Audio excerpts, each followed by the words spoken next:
Okay, welcome to chapter 21. We're going to talk about qualitative research and the analysis and interpretation of data. So after chapter 20, you should have a pretty good idea of how we conduct qualitative research. Most of what I do in my own personal research is mixed methods, which means it includes a qualitative component, and you might find that for your action research projects that's something you want to do too. So this is going to be extra important. So let's talk a little bit about what you're going to learn in this chapter. Certainly there are more details in the book. I'm going to kind of do a flyby or an overview.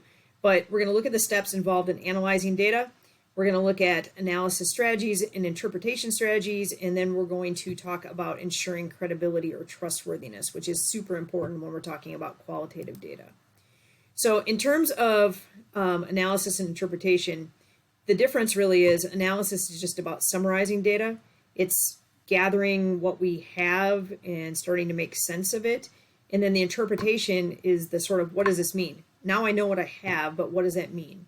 So there's a process that qualitative researchers usually follow, and gathering data, examining the data, comparing it to previous data, recording field notes, and then guess what? It all starts over again. We collect more data, and then we note anything new that's happened. We compare the new data to the previous data, and we're working toward a point where we hit what's called saturation or redundancy, which means that we're getting the same results over and over and over, which means that we can be satisfied that what we're recording and collecting is what is actually happening. It's not an outlier. So the data collection ends when we get our research questions answered, or those questions are no longer worth answering. So we use an inductive process, which means that we're starting from something that's really big and moving towards something that's really small. So we start with, let's say, like an interview transcript. Maybe there's 15 questions, and we're going to boil down the answers from the respondents down to just a couple themes. So we're starting with, maybe 100 pages of transcript over these interviews, and we're going to boil it down to a couple bullet points. That's inductive analysis. We're looking for themes and patterns that are noted as they emerge, and then the way that we do this is called coding, which is essentially organizing data into little categories so then we can make sense of those categories. And that requires what's called a code book, which is essentially just the rules that you follow to make sure that there's objectivity when you're putting data into the categories. So I gave you a for example here. This is just straight off the internet, but different codes. So I might say, like, in terms of motivation to exercise, if I see example in my text, like after a long day of work, I just don't feel like going, right? That's going to fall under this code.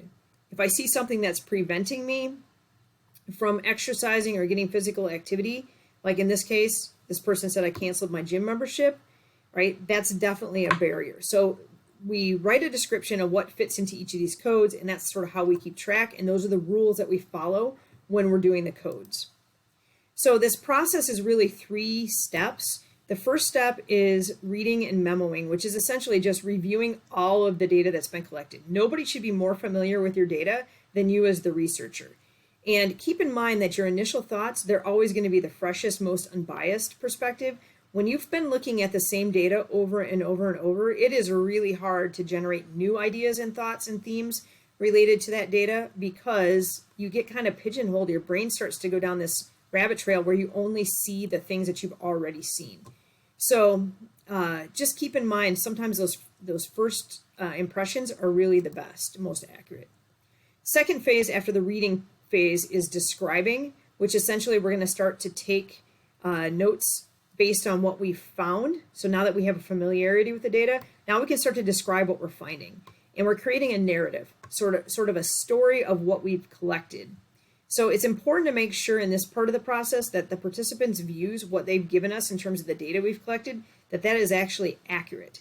We use a process in qualitative research called member checking, and especially with interview transcripts, what it means is that you send that transcript back to the person who you interviewed, and you allow them the chance to make revisions if something got misstated, or in a lot of times if it's sent to a transcription service, it might be misspelled. The punctuation might not be correct, whatever, but they get a chance to revise and then essentially sign off on the accuracy. The last phase is classifying. So that's where the coding actually comes in. So we've got reading, describing, and then we're going to put things into our categories. We're going to put data that's very similar grouped together. We group those themes, those big ideas, as we're doing the inductive analysis. We're basically getting down to a few big ideas. And just keep in mind, this process of classifying can be really different among researchers. So if we both had the same sets of data, we might not have the exact same big themes, but it does help if we both come to some of the same conclusions. So just to summarize, there's the reading part, there's the describing part, there's the classifying part. One important thing to note about this is that this does not necessarily proceed from step 1 to step 2 to step 3. It's not lockstep like that. It's very dynamic. So you could be in step 1 and then you start to examine the data and describe it. And then guess what? You've got some new data that needs to be worked in. So now you have to be familiar with that data and you go back to step 1. So a lot of times you're proceeding sort of frontwards, backwards for every step you take forward. Maybe you take 2 steps backwards. It's not a linear process. And really the whole quality piece of qualitative research is dependent on your ability as a researcher to fully know and understand the data. Again, you're the person who's going to know this data inside and out. There's no single one way to do this that's right. What we're talking about today is just the way that most people approach this. So in terms of strategies, identifying themes, we've talked about that. We've talked about coding data. And some of the other strategies identified in the book are making sure that you ask key questions. So like, when does this problem occur, or how did this happen? You could conduct an organizational review. A lot of times that's through the internet. So we look at a company's vision, mission, organizational structure. Maybe that plays into why things are happening the way they are. Some people like to develop a concept map or a mind map because they just like that graphic organizer to see how things are interrelated. A lot of times when we do manuscripts writing, that is a helpful figure that can be inserted into the text. We can look for consequences or implications, like what's happening. Is one variable affected by another in a causal relationship? How does this align with the literature that we already know to be the case? I like using charts and graphs, especially bar graphs, line graphs, those kinds of things, because at a glance I can see if something's increasing or decreasing, and then I can start to dig more into why. One of the other strategies that I use quite a bit is to look for what's missing. And this is essentially just, limitations because of the way that we collected the data, or what's missing from this data. If I look at the whole picture, like, why are we not seeing this happening? Sometimes that's more of the story than what we're actually seeing in terms of trends. So this is a coding sample. This is from some research work that I haven't even put into a manuscript yet. I was working on this in Arizona a couple weeks ago. So in terms of professional strengths, this was an interview question that was asked of some physical educators, and management came up just in this question, came up twice. The relationship piece came up a handful of times as a really important professional strength. And so this is just some really generic coding, and you can go back and read through these questions if you want, but that's how coding works. This is an example of a concept map. So we take a big idea and then we can just do a graphic organizer around it.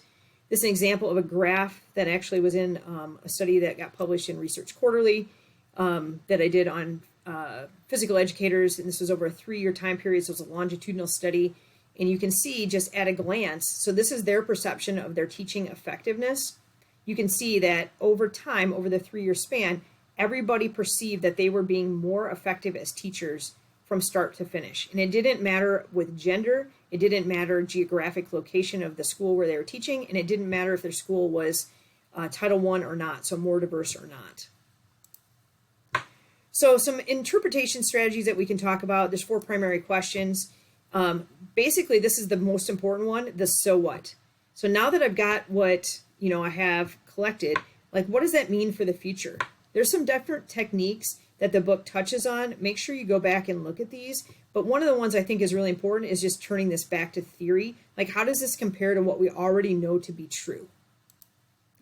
And then trustworthiness, I just want to touch on this real quick, is really important. We want to know that the data is reliable. We want to make sure that our bias as a researcher is taken out of the equation. We can use an audit trail, which is basically just a roadmap for how we collected the data, sort of a timeline.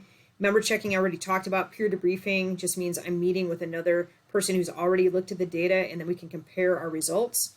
So there's a lot of ways we can do this, but in qualitative data, this is really important. So just to summarize, there is a big chunk of this that's going to be important for your research proposals. Make sure you go back and take a look at this.